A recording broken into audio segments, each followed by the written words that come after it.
Une nuit, Grégor Samsa se réveille dans son lit et comprend aussitôt que quelque chose ne va pas. Son corps ne lui répond plus comme avant. Il tente de bouger, mais ses bras ont disparu. Ses jambes sont devenues nombreuses, fines et agitées. En levant difficilement la tête, il découvre avec effroi qu'il s'est transformé en un énorme insecte. Allongé sur le dos, incapable de se redresser correctement, il observe son ventre dur et bombé et ses petites pattes qui s'agitent dans le vide sans qu'il puisse les contrôler. Tout semble irréel, comme un mauvais rêve dont il ne parvient pas à sortir. Et pourtant, le temps continue de passer. Cette transformation étrange va bouleverser à jamais la vie de Grégor et celle de toute sa famille. Bienvenue sur Plume Courte, la chaîne qui vous raconte les grandes histoires de la littérature. Grégor Samsa est un jeune homme ordinaire qui travaille comme voyageur de commerce. Chaque jour, il prend des trains pour aller vendre des tissus dans différentes villes. Ce travail l'épuise, mais il continue malgré tout, car il est le seul à faire vivre sa famille. Son père a perdu son emploi depuis longtemps, sa mère est fragile, et sa sœur Grete est encore très jeune. Grégor se sent responsable d'eux, et son salaire permet de payer les dettes familiales. Ce matin-là, pourtant, Grégor ne s'inquiète pas immédiatement de sa transformation. Sa première pensée concerne son travail. Il regarde l'horloge et réalise avec angoisse qu'il est déjà en retard pour prendre le train. Jamais cela ne lui est arrivé. Il sait que son patron est strict et qu'une absence pourrait lui coûter sa place. Grégor essaie alors de sortir du lit. Mais son nouveau corps lui rend la tâche presque impossible. Ses nombreuses petites pattes glissent sur les draps et ne parviennent pas à le soutenir. Il tente de se balancer d'un côté puis de l'autre pour se retourner. Chaque mouvement demande un effort immense. Pendant ce temps, derrière la porte, sa famille commence à s'inquiéter. Grégor n'est jamais en retard. Sa mère frappe doucement à la porte et lui demande si tout va bien. Grégor veut répondre, mais lorsqu'il parle, sa voix a changé. Les mots sortent déformés, étranges, presque incompréhensibles. Sa mère croit qu'il est malade. Peu après, son père frappe plus fort à la porte et lui ordonne de se lever immédiatement. Grégor essaie encore de répondre, mais plus il parle, plus les sons deviennent inquiétants. La situation devient encore plus grave lorsque le directeur de son entreprise arrive lui-même à l'appartement. Inquiet de l'absence de Grégor, il est venu vérifier ce qui se passe. Dans le couloir, la tension monte. Le directeur parle d'un ton sévère, rappelant à Grégor ses responsabilités et ses retards récents. Dans sa chambre, Grégor est paniqué. Il veut absolument ouvrir la porte pour rassurer tout le monde. Après un long effort, il parvient à se laisser glisser du lit et tombe lourdement sur le sol. Son corps d'insecte se redresse difficilement. Il se traîne lentement vers la porte. Avec ses mandibules maladroites, il réussit finalement à tourner la clé. La porte s'ouvre. Et dans le couloir, tout s'arrête. Sa mère pousse un cri et recule immédiatement. Le directeur, terrifié, reste figé quelques secondes avant de se diriger vers la sortie. Quant à son père, il regarde Grégor avec un mélange de peur et de colère. Personne ne voit plus le fils qui travaillait dur pour la famille.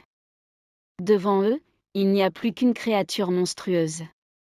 Le directeur quitte l'appartement précipitamment, convaincu que Grégor ne pourra plus jamais travailler. Le père, furieux, chasse Grégor vers sa chambre en agitant une canne et un journal roulé. Grégor, blessé et effrayé, recule lentement jusqu'à sa chambre tandis que la porte se referme brutalement derrière lui. À partir de ce moment, Grégor devient un prisonnier dans sa propre maison. Les premiers jours sont difficiles. Grégor a du mal à comprendre son nouveau corps. Il découvre qu'il peut grimper aux murs et au plafond. Il se cache souvent sous le canapé, car la lumière le dérange et il ne veut pas effrayer sa famille. Sa sœur Grete est la seule qui ose encore entrer dans sa chambre.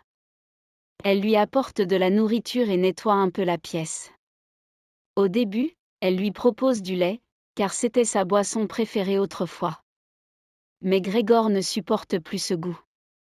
Il préfère les restes de nourriture abîmés ou pourris. Grete comprend peu à peu ce qu'il peut manger et s'efforce de s'occuper de lui. Pour Grégor, ces visites deviennent le seul moment de la journée où il se sent encore un peu humain.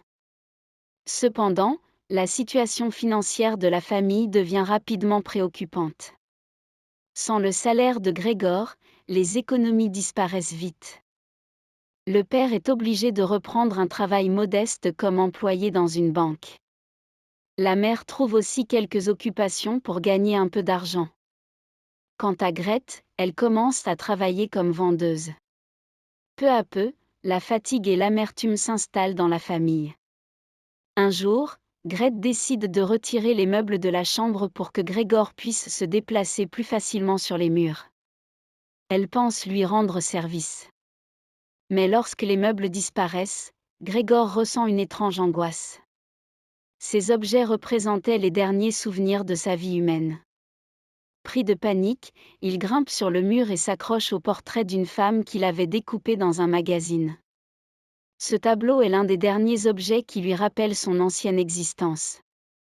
Lorsque sa mère entre dans la pièce et aperçoit Grégor sur le mur, elle s'évanouit immédiatement. Le père arrive alors en courant et, sans chercher à comprendre, il attaque Grégor en lui lançant des pommes. L'une d'elles se plante dans son dos et reste coincée dans sa carapace. La blessure est profonde et ne guérira jamais complètement. À partir de ce moment, Grégor devient de plus en plus faible. La famille, elle aussi, change peu à peu de comportement. Au début, ils éprouvaient de la pitié. Désormais, ils ressentent surtout de la fatigue et de la honte. Grégor n'est plus considéré comme un fils ou un frère. Il est devenu un fardeau. Pour améliorer leurs finances, la famille décide de louer une chambre à 3 locataires. Ces hommes exigent un appartement propre et calme. Grégor doit rester enfermé dans sa chambre et ne faire aucun bruit. Mais un soir, alors que Grete joue du violon dans le salon pour divertir les locataires, Grégor entend la musique. Attiré par les notes, il sort lentement de sa chambre. La musique le touche profondément. Pendant un instant, il se sent encore capable d'émotion. Il avance dans le salon, fasciné par la musique de sa sœur. Mais lorsque les locataires aperçoivent la créature, ils se lèvent brusquement et protestent violemment. Ils menacent de quitter l'appartement sans payer.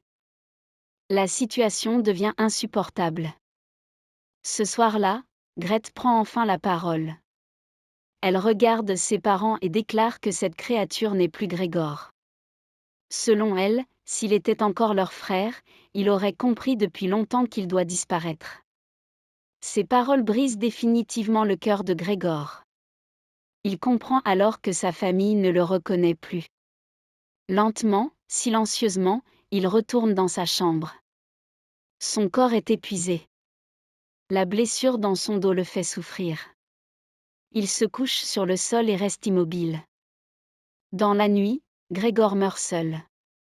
Le lendemain matin, la femme de ménage découvre son corps sans vie et prévient la famille. Contrairement à ce que l'on pourrait attendre, la réaction des parents et de Grete est presque un soulagement. Ils sentent que le poids qui pesait sur leur vie vient de disparaître. Les locataires quittent l'appartement, mais la famille décide de profiter de cette journée pour sortir se promener. Pour la première fois depuis longtemps, ils prennent le tramway et quittent la maison. Le soleil brille, l'air est doux, et la ville semble pleine de promesses. Assis dans le tramway, les parents observent leur fille Grete. Ils réalisent qu'elle a grandi. Elle est devenue une jeune femme forte et pleine d'avenir. Ils commencent même à imaginer qu'elle pourrait bientôt se marier et construire sa propre vie. Ainsi se termine l'histoire de Grégor Samsa, un homme qui s'est réveillé un matin transformé en insecte et qui a peu à peu disparu aux yeux de ceux qu'il aimait. À travers ce récit étrange et troublant, Franz Kafka raconte une histoire sur la solitude, l'incompréhension et la manière dont la société peut rejeter ceux qui deviennent différents. Si vous souhaitez découvrir ce livre dans sa version complète ou écouter le livre audio, rendez-vous directement sur le site Plume Courte.